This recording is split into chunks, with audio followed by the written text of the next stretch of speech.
더 이상 사람들은 이곳에 갈 수 없습니다. 많은 분들이 자세한 이야기는 모르셨겠지만 그래도 언론을 통해서 이곳의 그 참혹한 이야기들은 많이 들으셨을 텐데요. 오늘 들려드릴 이야기는 체르노빌 원자력 발전소 사고 또는 참사라고 부르고 있는 바로 그 지역입니다. 알고 계시죠? 이곳에서는 발전소가 폭발해서 안에 있던 물질들이, 방사능 물질들이 노출이 됐어요. 그래서 지금은 폐쇄가 됐고 사람이 더 이상 접근할 수 없습니다. 자, 1978년부터 이 원자력 발전소가 운영이 되기 시작했고요. 현재의 우크라이나 그리고 벨라루스의 국경 근처에서 그 체르노빌이라는 지역은 북서쪽으로 약 한 18km 정도 떨어진 곳에 있는 거죠. 그래서 우크라이나와 굉장히 가까워요. 자, 이게 그 사건 당시에 그 위성에서 찍은 사진인데요. 자, 빠르게 진행하면, 자, 초반부터 들어갈게요. 이 사고 당시 체르노빌 발전소는 총 4개의 원자로를 운영 중이었어요. 그리고 2개의 원자로를 추가로 짓고 있는 상태였고요. 이미 지어져 있는 4개의 원자로는 모두 RBMK-1000형의 원자로를 운영하고 있었어요. 요거는 제가 자세히 설명하지 않을게요. 1986년 4월 25일. 정확하게 사건은 26일 날 발생합니다. 체르노빌 발전소의 바로 이 빨간색으로 제가 동그라미 쳐놓은 부분, 이곳이 원자로 4호기예요. 여기서 비정상적인 핵 반응으로 발생한 열이 냉각수를 열분해시켰고 그로 인해 발생한 수소가 원자로 내부에서 폭발해서 생긴 사고입니다. 폭발은요, 원자로의 4호기 천장을 파괴했고요. 그 파괴된 천장을 통해서 핵반응으로 생성된 다량의 방사능 물질이 누출됐어요. 자, 좀 더 리얼한 사진 보여드릴게요. 자, 이 사진은요, 폭발 직후에 하늘에서 촬영이 된 사진입니다. 그런데 여러분 그거 아세요? 체르노빌 사건 당시의 사진을 여러분 검색해보면 은근히 많이 남아있지 않아요. 그 이유는요. 사진을 수백 장을 찍었겠죠. 당연히 이런 큰 사건이 났는데요. 그런데 사건 당시에 사진을 찍은 것, 특히 지상에서 사진을 찍은 건 다 방사선 때문에 다 타버렸대요. 그리고 그 중에 건진 사진이 정말 몇 개 없대요. 근데 그나마 정말 클리어하게 사진이 깨끗하게 나온 게 하늘에서 상공에서 촬영을 한 이 사진이라고 합니다. 그만큼 방사선이 굉장히 강하게 노출이 됐던 거예요. 실제로 많이 남아있지 않대요. 자, 그럼 얼마나 방사선이 누출이 됐는데요? 총량이 5.4 엑사베크럴에 추정이 되고요. 그 국제 원자력 사고 척도에 의해 분류된 사고 등급 중에 가장 심각한 수준 7등급을 받았습니다. 문제는 또 뭐냐면 이 사고가 발생한 후에 당시에 소련 정부의 대응이 너무나 지연됐던 거예요. 그래서 피해가 광범위화됐는데요. 정말 역사상, 현재 인류의 역사상 최악의 원자력 사건이라고 할 수 있어요. 여러분 정말 좀 이 이야기 들으면 답답하실 텐데요. 당시에 소련이 이 사건이 발생하고 나서 어마어마하잖아요. 그래서 이걸 필사적으로 은폐하려고 했었어요. 근데 이건 그렇게 손으로 무슨 하늘 가리기지 너무나 대규모 참사였고 주변국들에게도 많은 영향을 미쳤어요. 특히나 초반 36시간인가 이거를 완전히 언론에서 다 은폐를 했대요. 그런데 스웨덴에서 이 방사능의 잔해가 낙진이 떨어지면서 들통이 났다고 합니다. 그러면서 국제사회에서 많은 비난을 받았었죠. 자, 그렇다면 사고가 도대체 왜 발생을 했는가? 자, 4호기에서는요. 자, 여기 지금 사진에 보시는 이 4호기에서는요. 사진을 조금 더 가지고 올게요. 자, 4호기에서는 원자로가 가동이 만약에 중단됐을 때 냉각 펌프가 필요해요. 차갑게 해주는, 그리고 다른 제어 장치들을 돌릴 수 있는 비상용 발전기가 존재합니다. 그런데 이 비상용 발전기는 뭐야? 혹시나 멈췄을 경우에 쓸 수 있는 거지. 근데 문제는 뭐냐면 이 발전기가 이제 원자로가 가동이 중단되고 안 좋은 상황이잖아. 그때 다시 전력을 공급할 때까지 1분이라는 시간이 소요되는 거예요. 이거는 문제인 거예요. 그 1분 동안 또 어떤 일이 발생할지 모르니까요. 그만큼 원자력이란 건 불안정하고 지속적인 그 냉각 관리가 필요한 부분이래요. 그래서 이게 이제 걱정이 되잖아요. 그래서 이 1분의 시차를 보완하기 위해서 체르노빌 원전의 차석 엔지니어였던 당시 55세의 아나톨리 다틀로프라는 사람이 전원이 만약에 끊어진 상태에서 이 원자로가 터빈의 그 관성에 의해서 에너지가 얼마나 냉각 펌프에다가 전력을 줄 수 있느냐를 실험해보고 싶었던 거예요.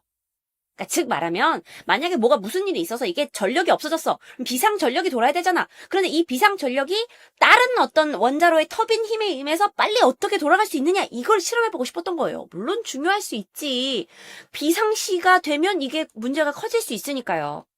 그래서 그렇게 실험을 하기 위해서 전체 주 전원을 끊어서 그러니까 전원을 완전히 끊는 건 아니고 그 출력을 낮춰보는 거예요. 에너지를 낮춰보는 거예요. 이게 좀 어려울 순 있어요, 여러분. 자, 그래서 이 실험이 25일 새벽 1시부터 다음날 오후 2시까지로 예정이 돼 있었어요. 선생님, 근데 이거 꼭 필요한 실험인가요? 저도 그런 의문이 들었는데, 현장에서 같이 일하고 있던 당시에 33살의 알렉산드로 아키모프, 그리고 26살이었던 레오니드 토프투로라는 또 다른 그 20, 30대의 젊은 과학자들은 반대를 했었대요. 이건 너무 무모하다. 이 원자력 발전소의 전원의 출력을 낮췄다가 만약에 다시 올릴 경우에 원자로가 갑작스럽게 과열이 돼서 폭발할 수도 있어요. 이 이론을 내세우면서 이거는 위험하다 라고 주장을 했던 거죠. 그런데 다틀로프는 뭐였죠? 여기에 차석 엔지니어예요. 그러니까 다틀로프가 이 젊은 과학자들의 의견을 무시하고 실험을 감행한 거예요. 자, 이 안에 되게 상세한 실험 내용은 여러분이 위키피디아 같은 데 가시면 확인하실 수 있어요. 굉장히 좀 어려운 내용이라 저는 살짝 빼고 쉽게만 설명을 해드릴게요. 결국요, 어떻게 됐냐? 실험을 감행을 합니다. 새벽 1시부터 시작됐어요. 이 실험은 그 젊은 과학자들의 우려대로 그 냉각제 안에 들어있던, 냉각제로 그 원자로 안에 들어있던 물이 한꺼번에 막 끓어오른 거예요. 그래서 압력이 높아졌어요. 그래서 폭발을 하게 된 거예요. 그런데 그 나머지 계속 열이 올라오고 있잖아. 그 열이 수증기를 흑연하고 반응시켜버린 거예요. 어려운 과학 이야기예요. 근데 이 반응 속에서 수소와 일산화탄소가 만들어졌어요. 그래서 뻥 하고 2차 대폭발이 일어난 거예요. 그냥 물이 끓어올라서 압력 때문에 폭발만 난 게 아니라요. 그래서 이 두 번의 큰 연속적인 폭발로 인해서 뚜껑과 이 원자로의 뚜껑이 날아가고 천장이 통째로 날아가게 된 거예요. 그런데 이것뿐만이 아니라 이 안에 감속제인 흑연이라는 물질이 있었는데 이 흑연이 타면서 화재가 동시에 일어난 거예요. 그러면서 여기에 최소 200경 베크럴, 최대 1200경 베크럴의 어마무시한 방사능 물질이 사방으로 하늘로 누출되게 된 거죠. 자, 이 무슨 경 베크럴 이러면 여러분 이해가 잘 안 되시죠? 그래서 제가 쉽게 가져왔어요. 이 방사능의 양은 히로시마 사건 아시죠? 히로시마에 떨어졌던 원자폭탄의 방사능 물질의 약 400배예요. 여러분도 아시겠지만 그 히로시마의 방사능 물질 때문에 어마어마한 많은 사람들 자체가 굉장히 힘든 고통을 겪었다는 거 아시죠? 그거의 400배에 달하는 방사선이 노출됐어요. 방사능 물질이 노출됐어요. 자, 그런데 이제 엄청난 규모의 이제 화재가 발생하고 방사선 누출도 당연한데 화재가 발생하고 하니까 일단 누가 나갔냐? 소방대원이 나갔어요. 그 소방대원이 파견이 돼서 그들이 여기서 뭘 하냐? 배운 대로 하는 거지. 대량의 물을 사용해서 화재를 먼저 진압합니다. 그런데 이 물이 문제가 되는 거야. 이게 지금 이 4호 있잖아요. 4호의 4호로하고 접촉이 되면서 이게 이 증기로 변하잖아요. 물이 이 4호로가 이게 열기가 있는 4호로와 접촉되면서 뭐 이게 내부 물질하고 또 반응을 한 거예요. 이게 원자력 발전소가 막 어렵잖아. 우리가 쉽게 이해할 수 있는 게 아니잖아. 그러니까 막 이 안에 내부 물질하고 반응해가지고 이게 가연성 물질로 변해요. 그래서 26일 날 오후 9시 41분에 또다시 대폭발을 일으킨 거예요. 이때 어느 정도였냐면 어마어마한 불기둥이 일어났대요. 500m 이상의 불기둥이 생성이 됐는데요. 500m라고 하면 우리 상상이 안 되잖아요. 63빌딩이 249m예요. 그러니까 250m라고 치고 63빌딩의 2배 정도 되는 규모의 불기둥이 형성이 된 거예요. 그러니까 어마어마한 거예요. 물로 해결하면 안 되는 거구나. 자, 그래서 이때부터 이제 우왕좌왕 하는 거야. 사실 뭐 원자력 발전소가 터지는 일이 인류 사상 그렇게 자주 일어나는 일도 아니고. 그래서 이 다음부터는 이제 화학물질, 붕소, 돌로마이트, 납, 그리고 또 진흙하고 모래를 이용해서 막 진압을 한 거예요. 그런데 그럼 어떻게 진압을 해야 되냐? 일단 방사선에 막 불이 너무 강해가지고 사람들이 막 진압을 하기는 너무나 힘들고요. 처음에는 헬기를 가지고 이렇게 뿌리는 거야, 막. 그런데 지금 방사선 물질이 막 나오고 불기둥이 막 나오는데 헬기가 가까이 갈 수 있어요? 없는 거예요. 그래서 헬기도 뜨기 힘든 상황이에요. 그런데 어떻게 진압이 됐냐? 다행히 제가 여기가 4호로라고 그랬죠? 여기가 저쪽 끝에서부터 4, 3, 2, 1 이렇게 돼 있대요. 저 빨간색 제가 동그라미 친 데부터 4, 3, 2, 1 되는데 그 옆에 바로 있던 3호로가 다행히 어떤 폭발에 영향을 받지 않은 거예요. 그래서 이 안에 액체 질소가 있던 거예요. 그래서 액체 질소를 4호로에다가 주입을 해서 전체 화재 진압을 끝냅니다. 근데 그 화재 진압이 언제 끝나냐? 사건은 4월 25일 날 시작돼서 26일 날 폭발이 되고요. 화재 진압은 5월 9일이 돼서야 마무리됩니다.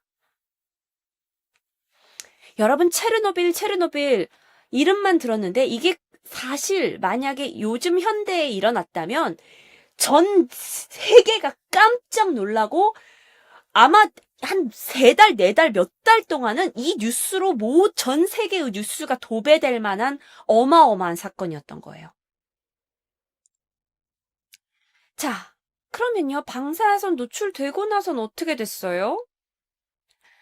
방사선이 노출이 된 이 체르노빌이라는 곳에 5만 명의 인구가 살고 있었대요. 당시 그 원자력 발전소에 일하시던 분들, 또 주민들까지 다 포함해서요.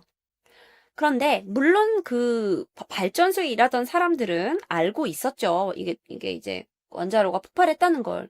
그런데 특히나 인근의 주민들은 이 방사능 누출 사실을 제대로 알지도 모른 채 그냥 방사선에 피폭당했어요. 보통 이런 말을 피폭당했다고 하더라고요. 방사선에 이제 노출돼가지고 피해를 입은 뭐 그런 건 것 같은데. 자, 사실 여러분 제가 사건을 보시면 이 첫 번째 폭발로는 큰 누출이 아닐 수 있어요.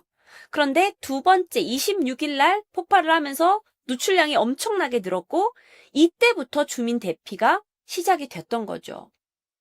결국 여러분 8월이 되어서야 이 모든 지역에서 주민들이 대피할 수 있었어요. 물론 초반에 많이 빠져나오셨지만요. 이런 사진이 남아 있어요. 이게 당시에 체르노빌 원자력 발전소에서 일하던 연구원들이 자신의 구조를 기다리고 있는 상황입니다.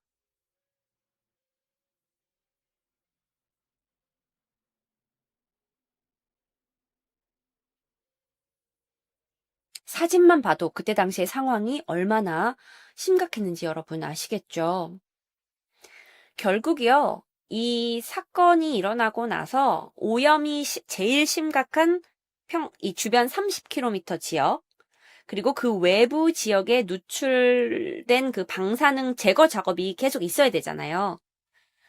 제가 아까 여러분 기억나세요? 이 사건이 몇 년도에 일어났는지?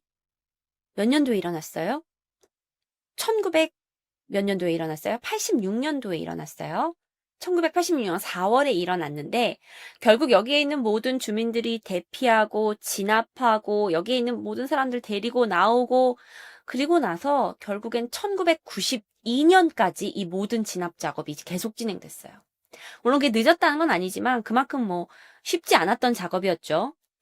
이 기간 동안요, 약 60만 명의 사람들이 해체 작업이라는 이름으로 이 정화 작업에 종사를 하게 됩니다. 그러니까 이제 방사선에 누출이 돼가지고 뭐 바로 인근 주민들은 대피를 했지만 또 그것을 어떻게 해결해야 되는 사람들이, 해체 작업하는 사람들이 이 안에 있어야 되게 되는 거죠. 어떤 해체 작업이 필요하냐? 방사능으로 이제 오염된 도로를 일단 재포장해야 되고요. 건물도 파괴해야 되고요. 이 땅도 그다음에 여러 가지 필요 없는 것들도 제거해야 되고요. 또 매립해야 되고요. 저도 사실 이 안에서 어떠한 작업들을 해야 되는지는 모르겠어요. 사람들을 다 빼고 이런 도시 작업을 해가지고 이제 복구하려고 했던 것 같아요. 이 오염 물질들을 제거해가지고요. 이 시도가 부분적으로는 성공했어요. 그런데 시간이 지나면서 이 오염되었던 지역에서 다시 방사능으로 오염된 식물들이 자라는 거예요. 그리고 이 식물들이 다시 방사능의 오염물질을 배출하는 거예요. 그러니까 이거는 사람이 한시적으로 방사능 노출됐네, 이거 치워내야지, 그래서 그냥 없어지는 거 아니에요. 왜냐면 땅속 깊은 곳까지 방사선이 노출이 돼버렸으니까요. 자, 그만큼 심각해요. 자, 그래서 왜 체르노빌 거기 아직도 사람이 왜 못 가요? 그 원자력 그거 이렇게 원자력 발전소 터져가지고 그 방사선 노출됐으면 이렇게 다 이렇게 제거 작업하면 되는 거 아닌가? 그게 그렇게 말처럼 쉽지 않은가 봐요. 그러니까 여태까지 이곳은 완전 폐허가 됐어요. 왜냐? 많은 제거 작업이 이루어졌죠, 먼저. 그리고 나서 사람이 살지 않아요. 그래서 이 체르노빌 이 지역을 굉장히 공포의 지역이라고 많은 분들이 생각하실 수도 있어요. 왜냐? 사람이 살지 않으니까. 그리고 완전 유령의 도시가 돼버렸어요. 정말 말 그대로 유령의 도시가 돼버렸어요. 자, 그런데 그 미국 디스커버리 채널, 전 세계 각국에서도 이 체르노빌 지역에 대해 관심이 많은데 한 다큐멘터리에서 이제 연구를 한 거죠. 왜 당시에 다틀로프가 이 실험을 강행했는가? 우리도 왜 세월호 사건이 나면 왜 선장이 그런 행동을 했었는가라는 걸 우리 분석하게 되잖아요. 근데 이제 그때 구소련 시대였는데 당시에 이제 그 지역의 공산단원들하고 굉장히 사이가 좋지 않았대요. 그 다틀로프가. 그러니까 차석 엔지니어잖아. 근데 정치적으로 자기가 사이도 좋지 않아. 그러니까 조금 실험을 감행을 해서 내가 업적을 세우면 수석 엔지니어로 승진할 수 있기 때문에 이런 무리수를 뒀던 게 아닌가라는 분석이 나오고 있어요. 게다가 이 다틀로프라는 사람이 원전 사고가 있기 몇 년 전에 아들을 백혈병으로 잃었다고 해요. 근데 그러고 나서 아들을 잃고 나서 굉장히 사람이 괴팍해지고 이 원자력 기술을 완전히 자기 것으로 만드는 이 정복하는 일에만 몰두했던 거예요.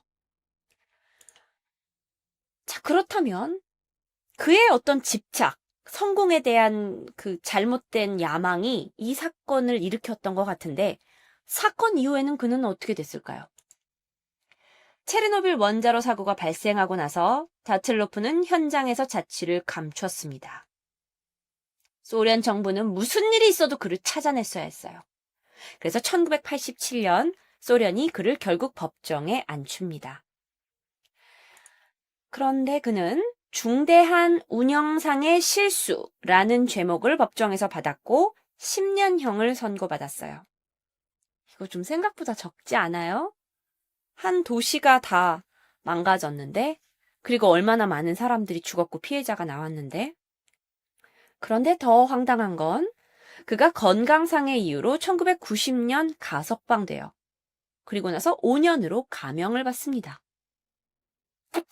다틸로프는요, 그렇게 해서 잘 살았다면 저가 정말 화가 났을 것 같은데, 그 사고 당시에 그 연구소에 있었잖아요.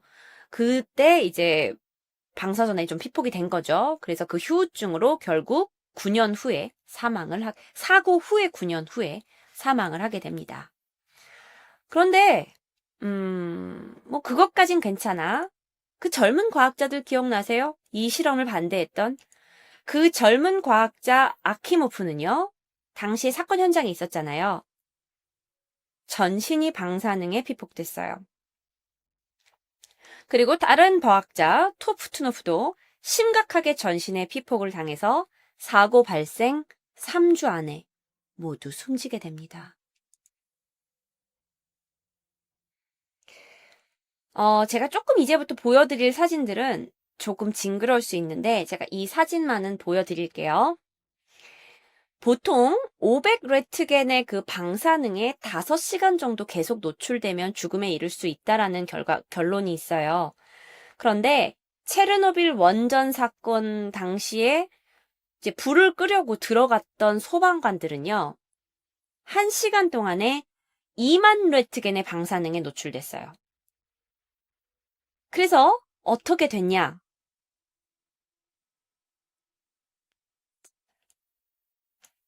이건 인터넷에 공식적으로 공개가 된 사진입니다.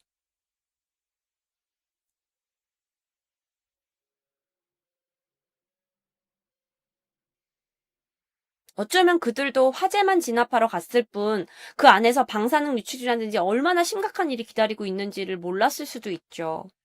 그래서 거기에 있는 소방관들이 거의 다 죽거나 심각한 후유증을 가지고 살고 있대요. 자, 방사능에, 근데요, 우리는 또 여기서요, 한 가지 궁금한 게 있어요. 아니, 근데 언니, 방사능이 노출이라는 걸 위험하다는 건 알고 있는데요. 도대체 무슨 일이 벌어지는지는 전 잘 몰라요. 라고 여러분이 물어보신다면, 자, 방사능이 과다 노출될 경우에 근본적으로 세포 재생이 일어나지 않아요. 무슨 말인지 아시겠죠? 많은 사건들이 있었는데요. 체르노빌에서 굉장히 많은 이 아이들이 특히 피해를 입었어요. 체르노빌에서 그 동네에서 놀고 있던 3살짜리 아이는요, 폭발이 일어나고 나서 오염된 비를 맞은 거예요. 그리고 나서 그냥 비 맞고 그냥 논 거야, 평소처럼. 그리고 나서 혼수 상태에 빠져버렸고요. 특히나 여러분도 아시겠지만, 방사능은 기형아를 이제 유발하잖아요. 이 사진도 여러분 조금 징그럽습니다. 이 사진은 체르노빌 원전 사고로 유출된 방사능의 영향을 받아서 기형아가 나오게 된 사진이에요.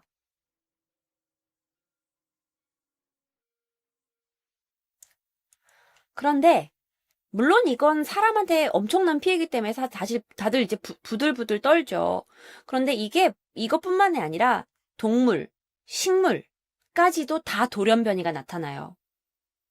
동물에는 뼈가 없다거나 아니면 다리가 막 여러 개 달린 새끼가 태어난다거나 또는 한 몸에 여러 동물이 함께 태어난다거나 또는 지렁인데 3m까지 자라난 지렁이가 생겨난다거나 아니면 메기 같은 거 있잖아요. 생선 메기가 한 요만하거든요.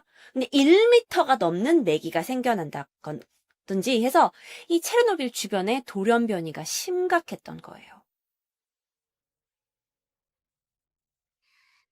자, 체르노빌 지역의 사진을 조금 공개합니다. 아까도 말씀드렸다시피 이제 이곳은 폐허가 됐어요. 아마 이곳에서는 그 방사능 누출에 의해서 피해를 받은 많은 환자들이 누워 있었던 병원이 아닌가 싶습니다.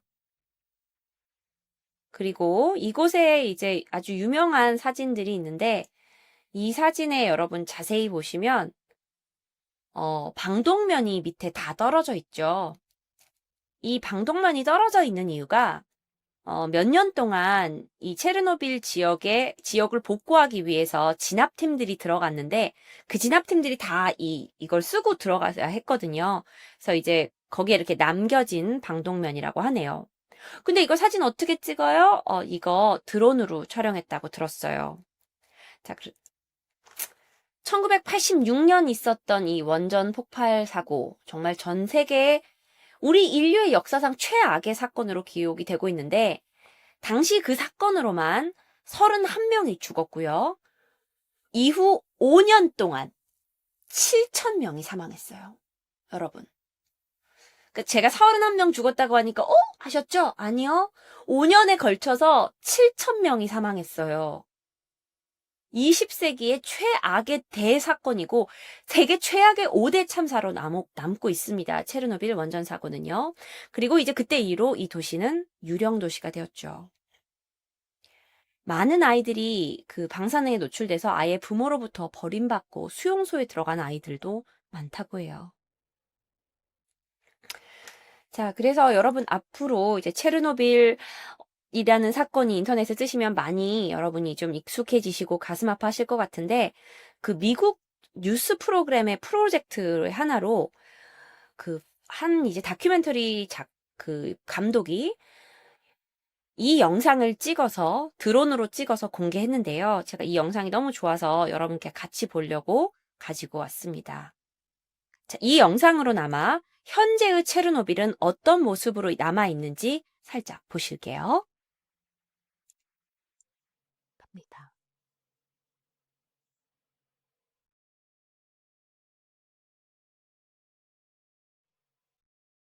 드론으로 촬영을 한 거죠.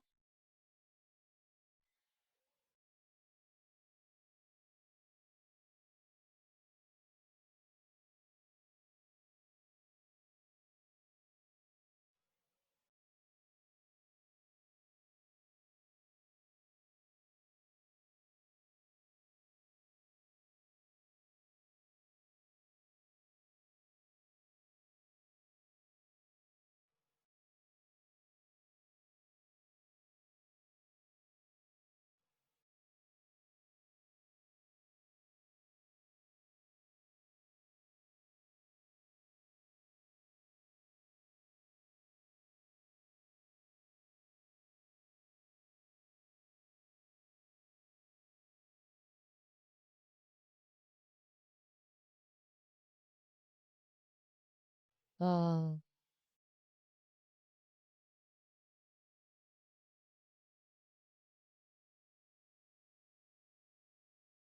완전 유령이네. 저 유령조시네.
와, 맨 마지막에 누가 있었네?